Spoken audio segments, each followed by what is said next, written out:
Hey guys, welcome back to the Privacy Guy. Today I want to talk about an article I read online. It was by Greenwald. He published it to his Substack. And the article was about how former intelligence officials kind of argued for censorship and saying that, big tech having monopolistic control and power over the internet is important for national security.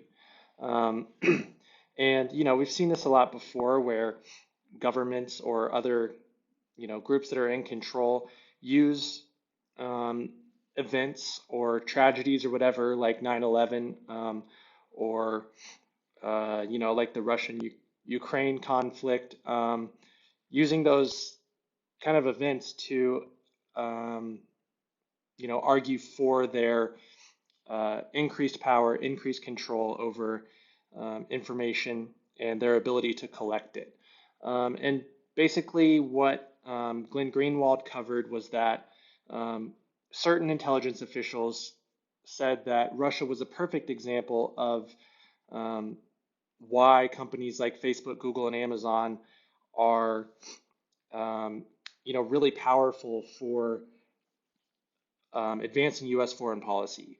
Basically, the argument that these intelligence officials had was that in order for the United States to control what people think and to influence the world on a, you know, on a world scale, they need to have this control over what sort of information can be distributed online, who can access it, who can distribute their information, and who can't.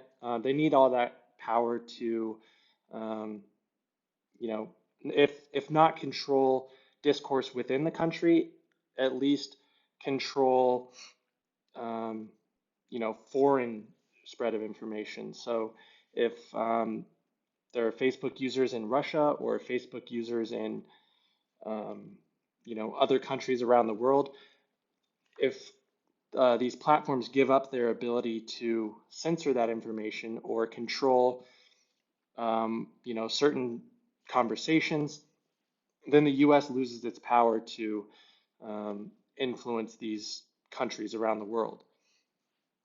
I see where this is important. So obviously, the national security argument is hard to turn down. I think that it's been used over and over again. Yet, using that to control people in the United States, I don't think is the best idea.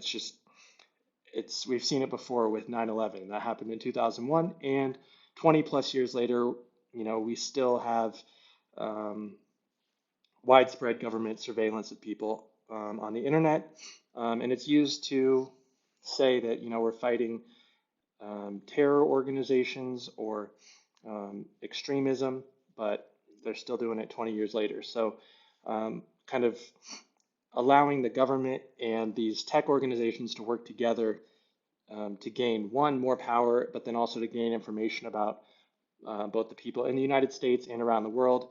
Um, I see it as a problem.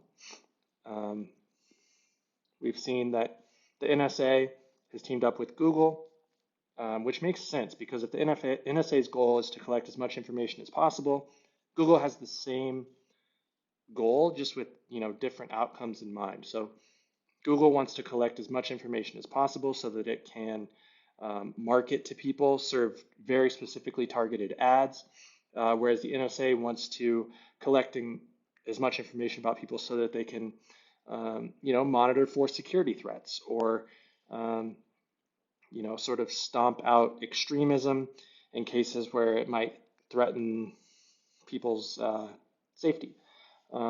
So even though they have different outcomes in mind, they still want to collect as much information as possible.